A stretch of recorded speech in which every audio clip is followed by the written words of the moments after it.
All right, so this is a suggestion via a channel member. The name of the video is Officials Reveal New Details About Suspect in Las Vegas Cybertruck Explosion. All right, let's go and jump into it. Let's see where this takes us, guys. Officials in Vegas talking now about the Cybertruck attack there at the Trump Hotel. Let's listen in. As many of you went to sleep last night, and I just want to give you an update on a lot of what it is that we found through the processing of the Cybertruck. This is a joint investigation involving the FBI, the ATF, the Las Vegas Metropolitan Police Department, and these folks worked through the night and found a lot of stuff that is very useful for this investigation. All right, as you look at this Cybertruck here, we had to transport this down to our fleet services so that we could really get through this thing. And I remind you that the subject inside wasn't able to be removed for a very long period of time because he was burnt beyond recognition. And so as we continue to move through this, I'm going to talk a little bit about his identity and what we believe, but I would like to highlight a couple of things that the teams found inside of the Cybertruck that are useful to the investigation. And that, first and foremost, is a military identification. We also found a passport. We found a Desert Eagle 50 caliber semi-automatic pistol. And if you'll notice on a lot of these guns that we're going to talk about here, they're almost just burnt beyond recognition as well. There's a SLR model B30 semi-automatic firearm. It burned extremely hot then, guys. Still in the vehicle that had to be removed. Notably, we found an iPhone and a smartwatch, and then several credit cards were also in the name of our subject. Our subject is 37-year-old Matthew Livelsberger. He's of Colorado Springs, Colorado, born July 22nd of 1987. Now, wow, dude. As you'll see here on a picture of his driver's license, let's see, the question really still remains for me, and I know that there's a lot of you folks in the media that are identifying this person as the person in our vehicle. As I mentioned to you already, his body is burnt beyond recognition, and I do still not have confirmation 100% that that is the individual that was inside of our vehicle. Yeah, it's going to have to be probably like dental records now. And so as I'm calling it now, the subject or person of interest, I will not come back until I have the confirmation through DNA or medical records that this is indeed, in fact, the subject inside of the vehicle. Okay. Now, further complicating this identification of this individual, we also discovered through the coroner's office that the individual had sustained a gunshot wound to the head prior to the detonation of the vehicle. One of the handguns was found at his feet inside of the vehicle. So he did that to himself, obviously. Obviously, in how we're trying to identify him, and I'm feeling comfortable to give you this information, is a tremendous amount of substantial evidence to include he rented the Turo vehicle. There are 2 tattoos, one of which was on the stomach and one of which is on the arm, that we can see bits and pieces of it as in comparison to what it is that we now know he had on his body. That has given us a lot of confidence that this is, in fact, the same person. As well as which the clearly obvious, which is the credit cards, the military identification, the passport.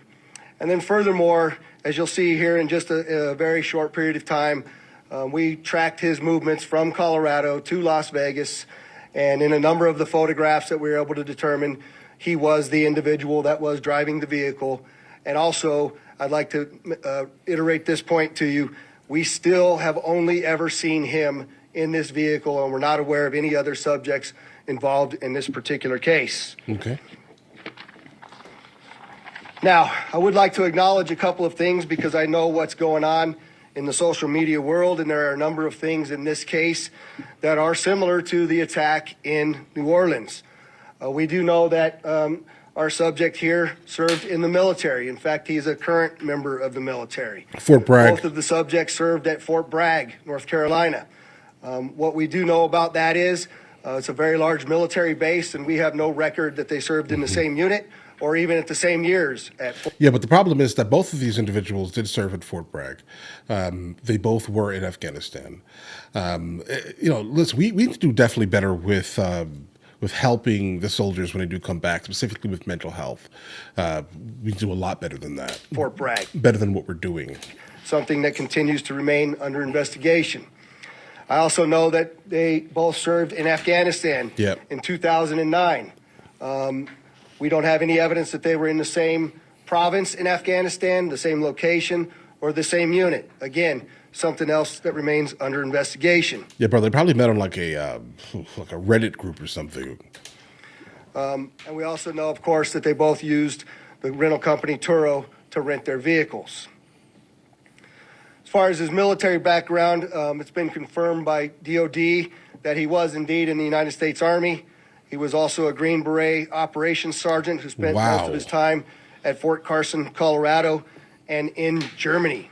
He was on approved leave from Germany, where he was serving with the 10th Special Forces Group. He was also previously in the National Guard and the Army Reserve. I'd like to point out to you that through exceptional joint investigative effort, we've gotten to a place where we believe we can show you his route to Las Vegas from Colorado, and Carlos will put up the map there for you. And we know that he rented the Cybertruck in Denver on December 28th.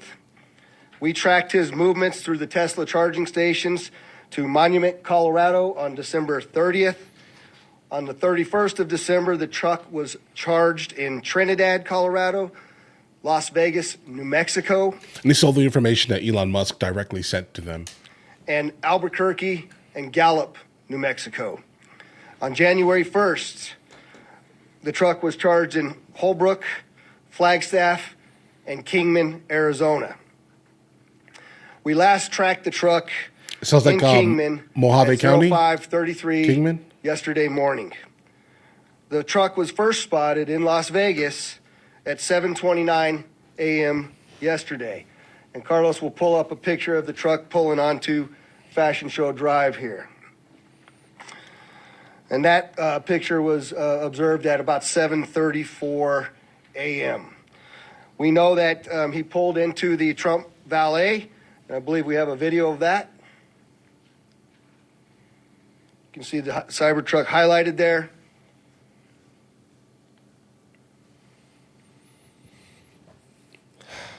Yep. Wow, dude.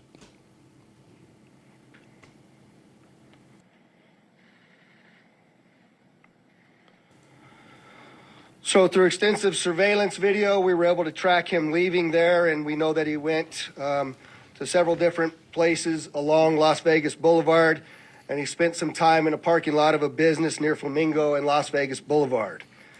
We didn't have a video of the truck pulling back onto Las Vegas Boulevard from the sands.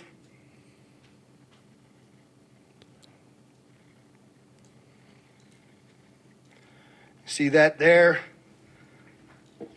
That's north on the boulevard from Sands at 8:39, where he then immediately heads to the Trump Hotel, pulls into the valet area, and as of course you all know, the explosion occurs within 17 seconds of his arrival at the valet.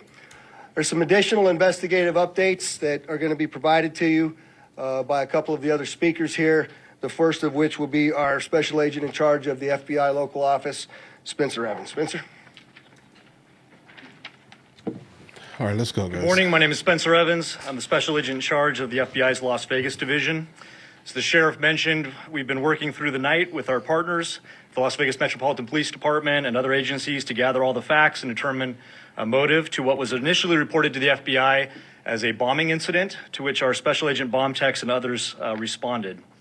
Obviously, we're always concerned in these sorts of events to ascertain what the motive is. We understand that's everybody's at the forefront of everyone's thoughts.